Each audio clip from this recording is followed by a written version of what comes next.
Assalamualaikum warahmatullahi wabarakatuh. Gimana kabarnya anak-anak? Sehat semua pastinya ya. Oke, minggu ini bertemu lagi dengan Pak Nugi di pelajaran tematik. Dan hari ini kita akan belajar tentang tema 4, berbagai pekerjaan, subtema 3, pekerjaan orang tuaku. Oke, langsung masuk saja ke materi yang pertama. Nah, pertama adalah proses pembuatan baju. Nah, proses pembuatan baju sampai baju yang bisa kita pakai sekarang ini itu melewati beberapa tahapan dan melibatkan berbagai pekerjaan. Nah, baju itu awalnya berasal dari tanaman kapas. Tanaman kapas ini yang dimanfaatkan adalah bunganya. Nah, bunga kapas itu dipintal oleh pemintal kapas menjadi benang. Bunga kapas ini nanti dipanen sama petani kapas. Setelah itu dipintal oleh pemintal menjadi benang. Nih, setelah benang udah jadi, oleh para penenun kain dijadikan kain. Nah, benang ditenun oleh penenun kain menjadi kain. Nah, kain yang panjang-panjang ini, yang masih besar-besar, lebar-lebar, oleh para penjahit dibuat pola baju. Nah, sebelum jadi baju itu dibuat polanya dulu, diukur panjangnya berapa, lebarnya berapa, supaya nanti bajunya kalau udah jadi pas dengan tubuh kita. Setelah dibuat pola, kemudian kain tersebut dijahit. Nah, dijahit oleh penjahit, maka jadilah baju yang sekarang kita pakai seperti itu ya. Nah, itu adalah proses pembuatan baju mulai dari bunga kapas jadi benang, kemudian jadi kain, kain dijahit menjadi baju.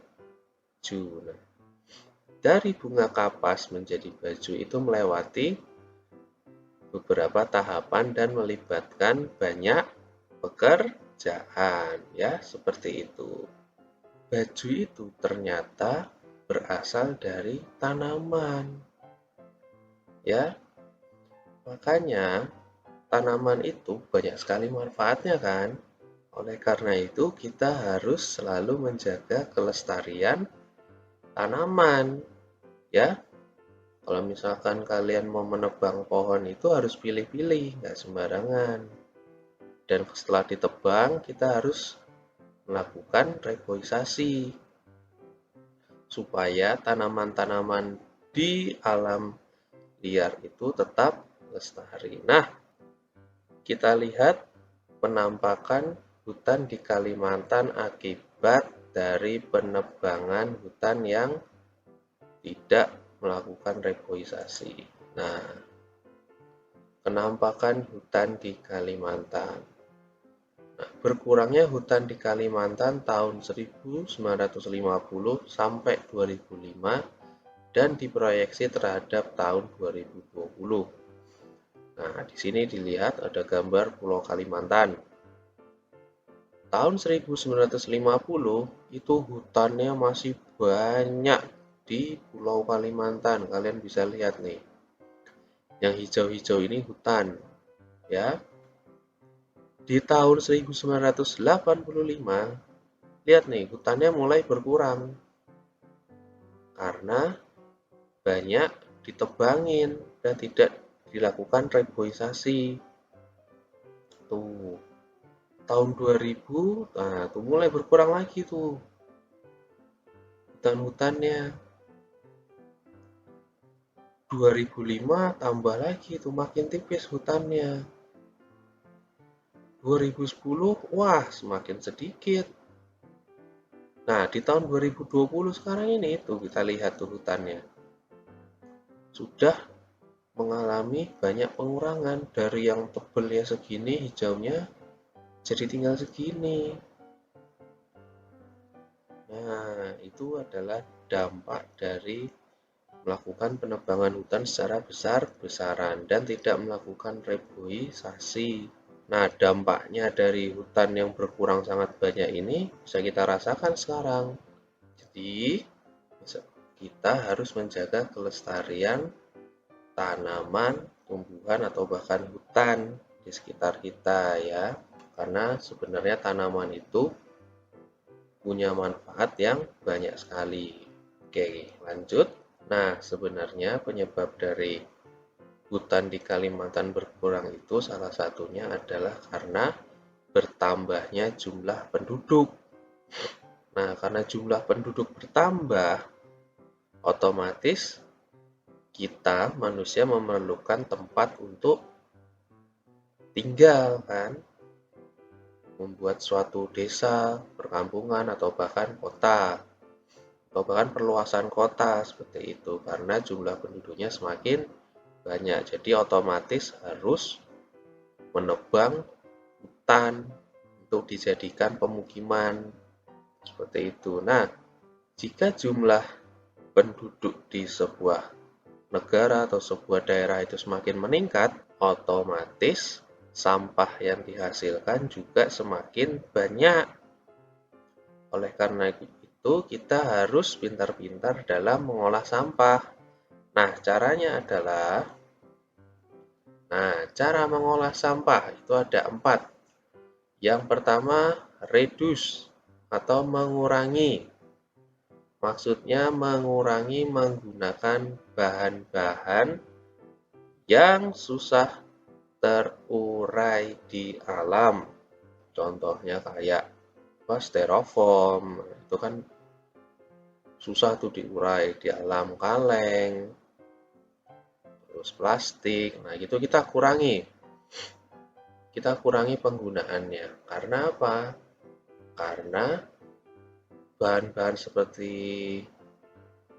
plastik, styrofoam itu lama sekali diurainya di alam, sehingga nanti kalau banyak memakai benda-benda yang menggunakan styrofoam atau plastik itu, kalau nggak hancur di alam nanti dia akan numpuk. Nah, kalau udah numpuk itu karena dia lama terurainya, jadi numpuk itu di tempat sampah. Oke? Reduce itu mengurangi menggunakan bahan-bahan yang susah terurai di alam. Setelah itu reuse atau menggunakan kembali. Maksudnya adalah kita menggunakan kembali sampah-sampah yang masih bisa kita manfaatkan. Contohnya kayak botol plastik minuman. Nah, itu kan bisa kita manfaatkan untuk jadi pot tanaman, atau bahkan gayung. Pak Nuhi pernah lihat tuh, reuse, menggunakan kembali sampah yang masih bisa digunakan. Atau bisa juga itu plastik-plastik kresek. Nah, itu kalau kalian habis belanja di supermarket atau di warung, kan biasanya pakai plastik. Nah, itu kalian gunakan lagi, jangan langsung dibuang.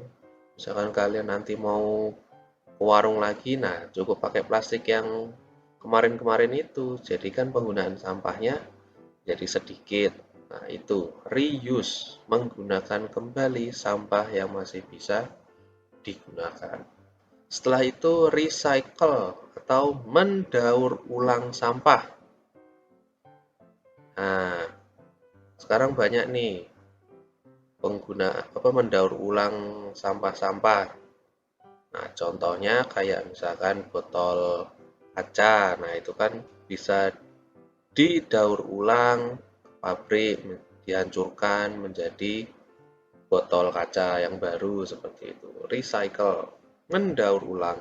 Atau sampah-sampah bekas ciki, bekas plastik, sabun cuci, itu bisa dimanfaatkan untuk membuat tas, dompet, seperti itu ya. Sekarang udah banyak nih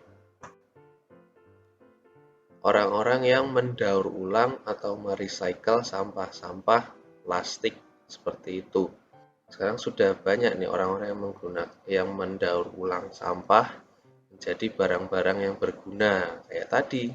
Bahkan ada sampah-sampah plastik kayak bekas gigi itu jadikan pakaian, ada ya. Kemudian replace atau mengganti.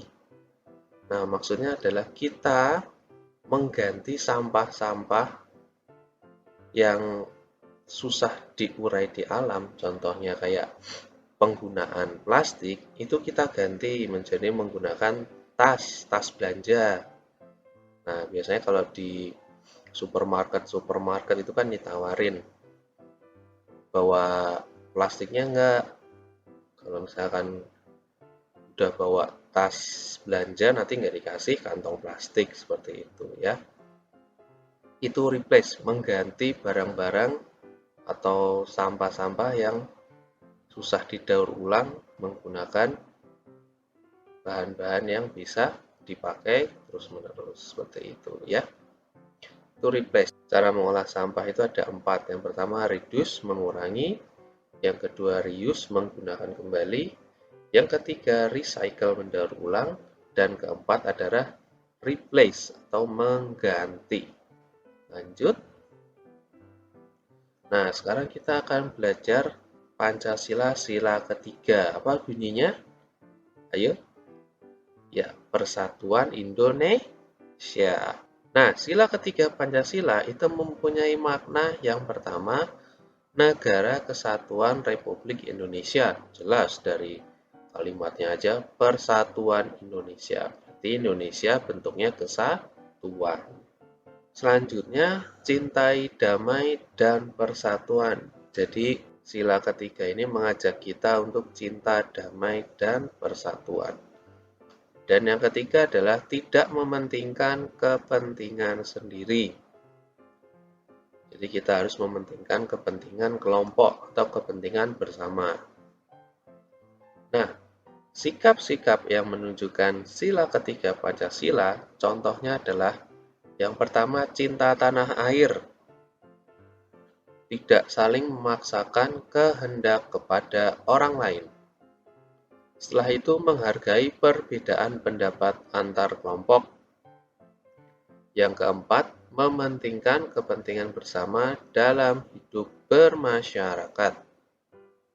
Dan yang kelima adalah bersikap toleransi dan mudah memaafkan. Nah, kalau kita sudah mengamalkan di antara 5 sikap ini, berarti kita sudah mengamalkan sikap yang menunjukkan sila ketiga Pancasila yang bunyinya adalah Persatuan Indonesia. Oke, kita lanjut ke materi selanjutnya. Nah, sekarang kita masuk ke pelajaran bahasa Indonesia. Unsur-unsur dalam cerita. Yang pertama ada judul. Yang kedua pasti ada tokoh. Dan yang ketiga adalah sifat tokoh. Jadi sifatnya si tokoh itu seperti apa? Apakah baik, buruk, jahat, tidak sombong, seperti itu. Tempat. Nah, dalam cerita pasti mengambil latar suatu tempat, misalkan di sebuah pedesaan, di hutan, di laut. Kemudian awal cerita, ini pasti. Awal cerita itu ibarat pembukaan, jadi misalkan contohnya seperti ini. Pada suatu hari tinggallah, nah itu adalah awal cerita. Awal cerita itu biasanya paragraf 1 itu namanya awal cerita. Paragraf pertama dari sebuah cerita itu disebut awal cerita. Menceritakan awal mula bagaimana kisah itu dimulai. Setelah itu akhir cerita. Nah, akhir cerita ini letaknya di paragraf terakhir cerita. Dia akan menceritakan tentang akhir dari ceritanya itu seperti apa. Kemudian yang ketujuh, pesan moral. Nah, pesan moral ini bisa kita dapatkan setelah kita membaca semua ceritanya dari awal sampai akhir. Nanti kita akan mendapatkan pesan moral dari si cerita tersebut. Oke, contohnya adalah Pak Nugi punya cerita Tupai dan Ikan Gabus. Kita akan selidiki mana yang judul, tokoh, sifat tokoh, tempat, awal cerita, akhir cerita, dan pesan moralnya. Kita akan selidiki unsur-unsur dalam ceritanya. Tupai dan ikan gabus. Nah, yang dimaksud judul itu ini nih. Nah, ini adalah judul unsur yang pertama. Nah, yang kedua, kita masuk ke ceritanya ya. Dahulu kala, hiduplah sepasang sahabat di daerah Kalimantan Barat. Mereka adalah seekor tupai dan seekor ikan gabus. Setiap hari mereka melakukan kegiatan bersama, mencari makan, bermain, bahkan mengunjungi tempat-tempat baru selalu dilakukan bersama. Nah, paragraf 1 ini disebut dengan awal paragraf.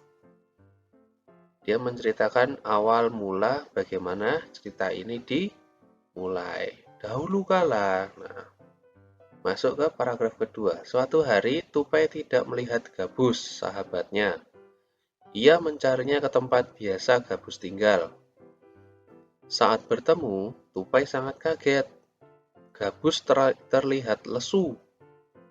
Ternyata ia sedang sakit. Tupai sangat sedih. Ia menawarkan makanan untuk sahabatnya, namun gabus tidak berselera makan. Gabus hanya menginginkan satu jenis makanan yang diyakininya dapat menyembuhkan penyakitnya. Tupai berjanji akan mencari demi sahabatnya.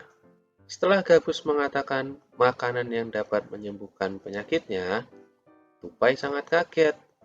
Ia harus mencari hati ikan hiu. Ikan hiu sangat ganas. Tidak terpikir olehnya ia bisa mendapatkannya. Namun Tupai bertekad untuk mendapatkannya. Ia ingin sahabatnya sembuh. Tupai kemudian melompat dari satu pohon kelapa ke pohon kelapa lainnya yang dekat dengan tepi pantai. Saat menemukannya, ia melubangi satu kelapa dan membiarkan airnya habis.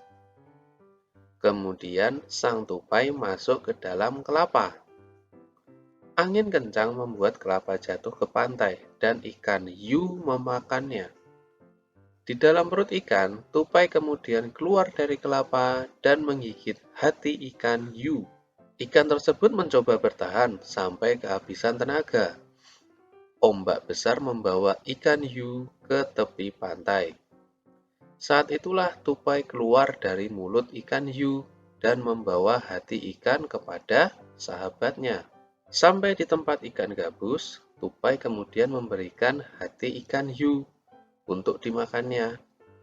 Beberapa hari kemudian, tupai melihat sahabatnya segar kembali. Betapa senangnya tupai melihat ikan gabus sehat seperti sedia kala. Nah, ini adalah cerita tupai dan ikan gabus. Nah, tokoh dalam cerita ini adalah seekor tupai, ikan gabus, dan si ikan hiu. Nah, ikan hiu, Y-U. Nah, ini adalah tokoh dalam cerita ini. Bagaimana sifat tokohnya? Sifat tokohnya yang pertama, seekor tupai dulu. Sifat seekor tupai itu apa?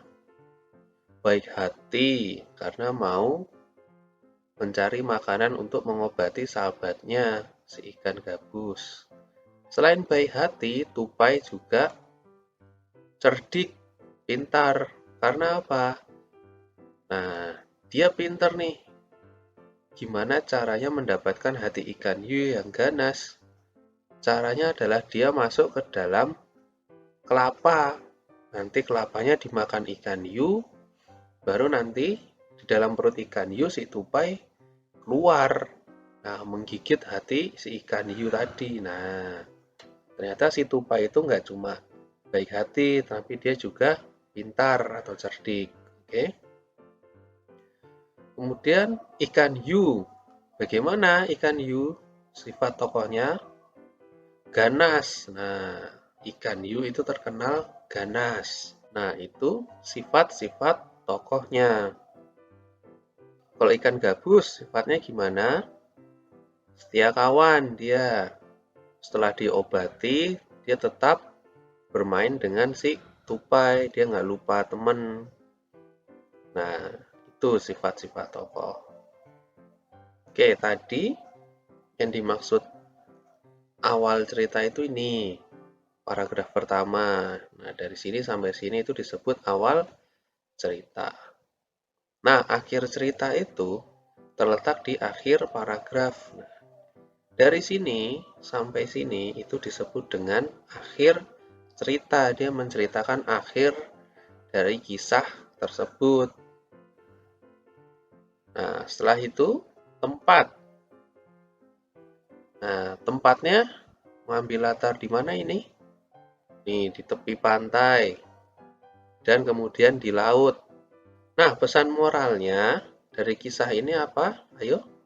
Pesan moralnya adalah, pesan moral dari cerita ini adalah kita harus selalu membantu sesama. Kita harus selalu membantu sesama. Baik itu membantu teman, orang lain yang nggak kita kenal tapi sedang kesusahan, itu harus kita bantu. Orang tua kita terutama harus kita bantu ya. Nah, seperti itu. Jadi pesan moralnya adalah kita harus membantu sesama. Oke? Nah, itu tadi materi kita di minggu ini. Sampai jumpa di pertemuan berikutnya dengan Pak Nugi. Ya, tetap jaga kesehatan. Semangat belajar di rumahnya. Terima kasih. Wassalamualaikum warahmatullahi wabarakatuh. Sampai jumpa. Dadah.